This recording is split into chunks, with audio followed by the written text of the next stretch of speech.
yo estaba tranquilo, o sentía que estaba tranquilo, pero durante la primera media hora me temblaba la mano a la hora de coger las fichas. Y digo, ¿pero qué cojones me está pasando? Estás jugándote sesiones de 75.000, 80.000, 100.000 todos los días. Entonces, claro, 50, 60 millones brutos. De repente de sus cartas y ves que está mirando a la mesa, que está mirando acción, es que le gusta lo que ve y va a jugar, ¿no? El que a día de hoy dice que el póker es suerte es simple ignorancia, ¿no? Este hombre está loco, este hombre está completamente loco. Malaca está ahí faroleando con 4-3. ¡Pues se tira! ¡Vamos! Se celebra como un dobelazo esto. Acaba de sacar la bonita bravo, señor Juan Malaca Style. Este tío está loco, este tío está loco. Malaca, ¿Qué tal? es un auténtico placer. El placer es mío. Cuéntame un poco sobre ti y preséntate.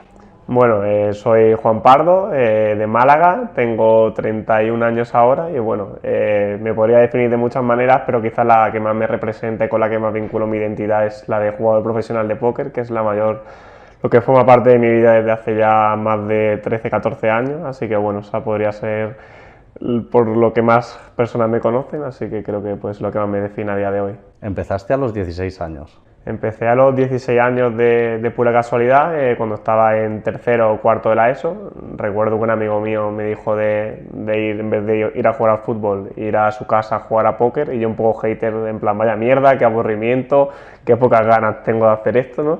Y básicamente una horita y me enamoré por completo del juego. Claro, a los 16 es ilegal jugar al... Claro, era ilegal, entonces pues bueno, al principio te hacías cuentas a nombre de otras personas, algún familiar, tal, ibas haciendo un poco ahí tus pinitos. Mis padres se enteraron porque, claro, nada más empezar, ya me vieron que estaba todo el día en casa los fines de semana estudiando, viendo vídeos, consumiendo un montón de contenido de póker y bueno, tuve la suerte también de tener un pinchazo relativamente temprano, con 17 años, de unos $14.000 o así.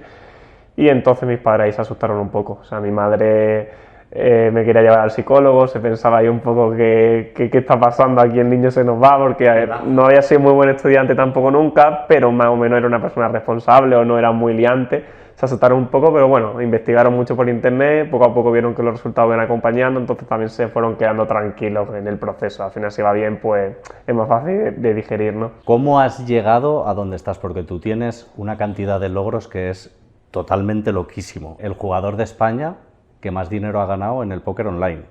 ¿Cómo se llega a tu nivel? Supongo que has leído muchísimo, te has visto todos los vídeos que existen sobre póker, o sea, ¿cómo alcanzas ese nivel para llegar a donde estás? Obsesionarte con algo, en mi caso me obsesioné con ello, le dedicaba una media de 5 o 6 días a la semana, unas 10-12 horas al día al póker durante más de 10 años, pues al final, por inercia y quizá creo que también mi competencia, al menos en nivel alto, no es una competencia tan profesional como puede ser en otros sectores. Entonces creo que el simple hecho de haber empezado a una edad temprana, haber insistido mucho en ello y que te guste mucho lo que hagas, creo que una ventaja competitiva muy grande que ha hecho que haya podido tener una carrera muy exitosa hasta el día de hoy y espero que siga siéndolo en el futuro. ¿Cuánto bankroll tienes ahora mismo? Bankroll se llama, ¿no? Es que soy un ignorante, perdóname, ¿eh? Parezco un cuñado aquí hablando con un profesional. En premios, a lo mejor, pues eso, en vivo puedes ver que he hecho 15 millones brutos y luego online a lo mejor entre 50, 60 millones brutos. La madre brutos. Que me parió. pero sí, bueno, al final las cantidades brutas son bastante grandes porque las sesiones que juegas son bastante caras. A lo mejor cualquier día aquí online en mi casa, normalmente fuera de serie a lo mejor son 20.000 o 30.000 que inviertes al día, y cuando a lo mejor son series online, que son los meses en los que hay torneos más importantes, tipo mayo o septiembre, a lo mejor estás jugándote sesiones de 75.000, 80.000, 100.000 todos los días. Entonces, claro, también es fácil que en una semana inviertas a lo mejor 500.000. Entonces, a lo mejor de 500.000 tienes un retorno sobre la inversión de media de un 10%, por ponerte un ejemplo, pues también es normal que salga mucha cantidad a la hora del tema bruto. Antes he ido a revisar tu Instagram y ¿qué pasa? O sea, ¿te la suda Instagram? ¿Tienes un perfil privado con 1.000 seguidores? Un perfil como el tuyo, que eres un top en lo tuyo, ¿qué pasa? ¿Te la suda simplemente las redes sociales? Me ha parecido curioso esto. Sí, o sea, me quité Instagram hace muchos años, esa cuenta no la tengo inactiva y simplemente me quitaba mucho foco, ya tengo suficiente con Twitter para un poco cotillear, así que ya con eso era suficiente y ya te digo, para Para dedicarle el tiempo que le dedico al póker y querer también dedicarle tiempo a mi mujer, a mi familia, necesito estar muy, muy centrado en el póker, entonces intento ser lo más óptimo posible con mi tiempo y las redes sociales me consumían mucho, así que me quité Instagram hace muchos años por lo mismo. Me recuerda tu personalidad, ya lo hemos estado hablando antes, mucho a Adrián Mateos, Sí. que es un amiguete, lo conozco bastante y he tenido muchas charlas con él.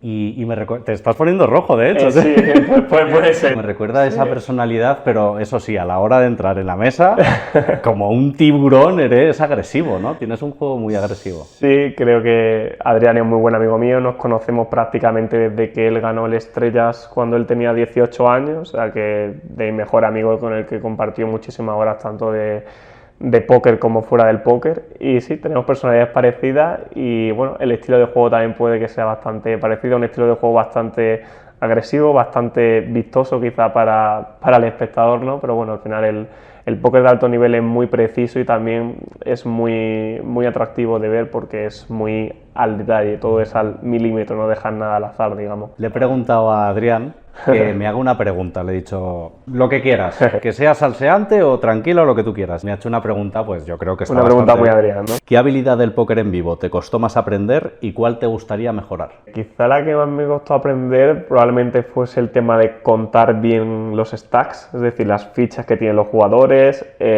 porque el póker la decisión cambia mucho, si el rival tiene 500 puntos, que si tiene 1000 puntos, que es todo muy al detalle, ¿no? Entonces al principio contar bien las fichas cuando tú estás aquí y tiene el otro tío enfrente de la mesa me resultaba un poco complicado. Y luego lo que más me gustaría mejorar y tal, en lo cual Adri es muy bueno, es la comunicación no verbal.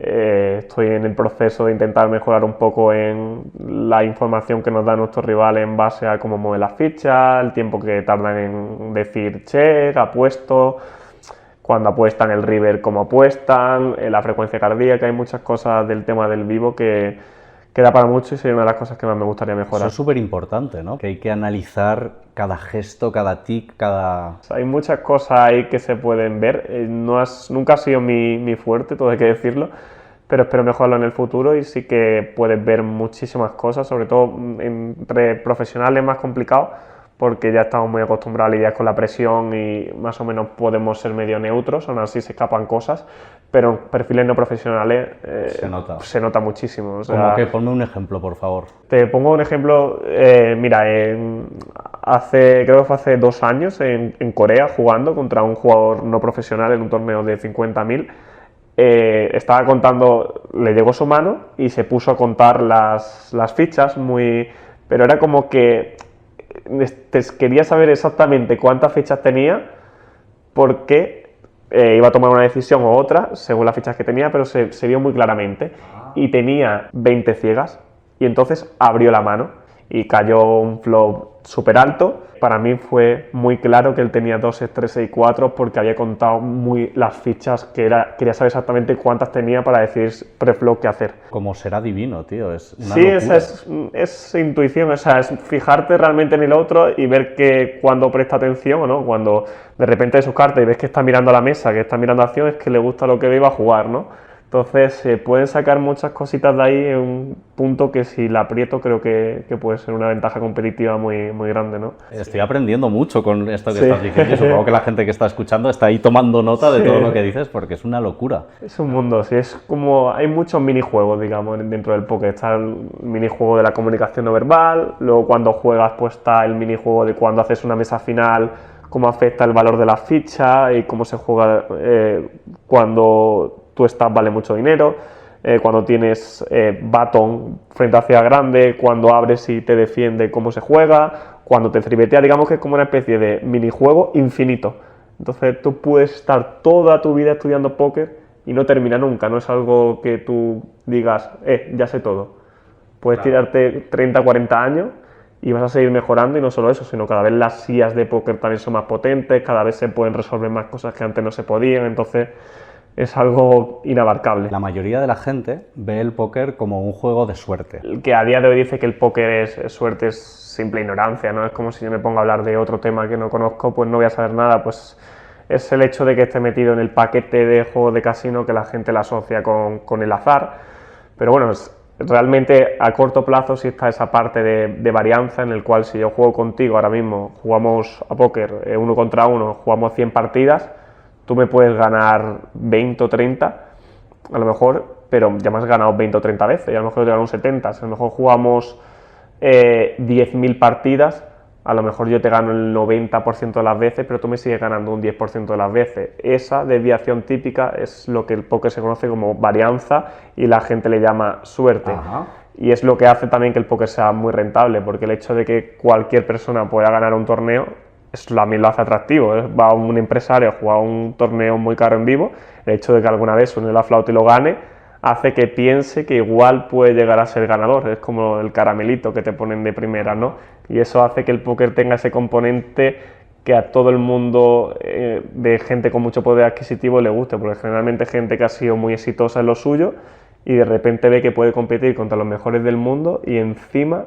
puede incluso ganar. Claro. Entonces tiene ese componente que lo hace súper atractivo. Te llama un jeque árabe de Dubái. Hola señor, me apetece jugar con usted, vamos a jugar aquí por unas cantidades. ¿Conoces ese tema o no? O sea, existe, sobre todo en Estados Unidos sí que existe mucho el tema de partidas privadas, incluso en Dubái y demás, pero creo que tienes que ser un perfil mucho más social, un perfil mucho menos del online, mucho más haberte prodigado más en vivo para que te puedan invitar a ese tipo de partidas. Yo no he estado en partidas privadas, sí he jugado con gente famosa, pero en torneos importantes en vivo, pero no en ese perfil más privado que sí que existe, y de hecho los jugadores de póker que más dinero han ganado en la historia normalmente son los jugadores que tienen acceso a ese tipo de partidas realmente, más que el ratón de biblioteca, por decirlo de alguna manera, que juega online, ¿no? ¿Tienes algún objetivo? Realmente como objetivo en el póker te diría que sí lo tengo y es ser uno de los mejores de la historia, y la pregunta ahora sería definir qué es ser uno de los mejores de la historia. Para mí personalmente es ser uno de los mejores en lo tuyo durante muchos años. Llevo probablemente siendo uno de los mejores 5 años o así, 5 o 6 años.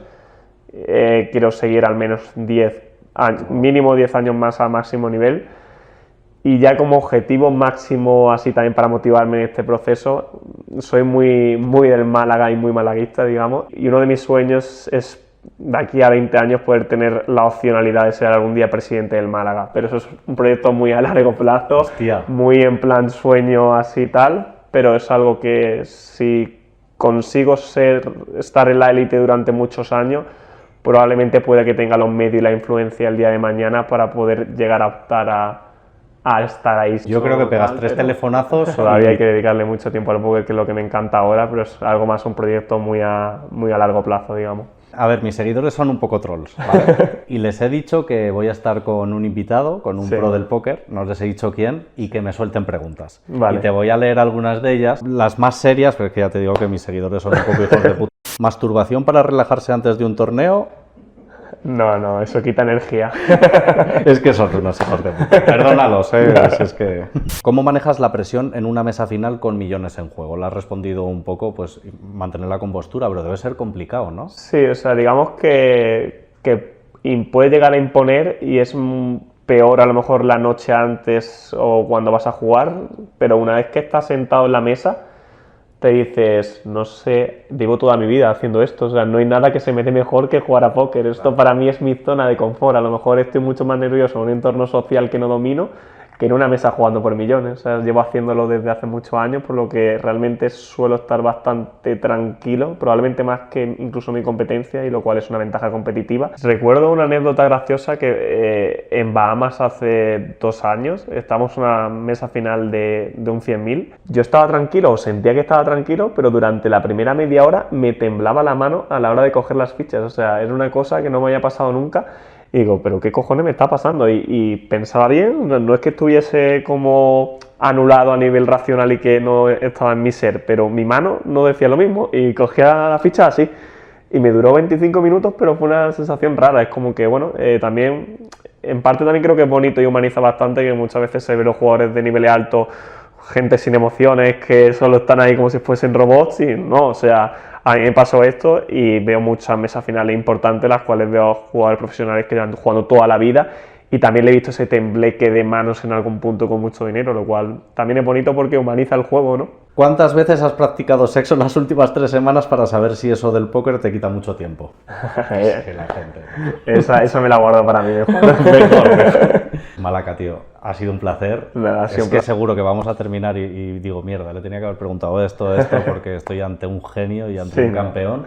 Así que gracias. El placer ha sido mío, gracias por invitarme a tu canal y nada, un saludo y esperemos que haces más en el futuro. Muchas gracias. A ti.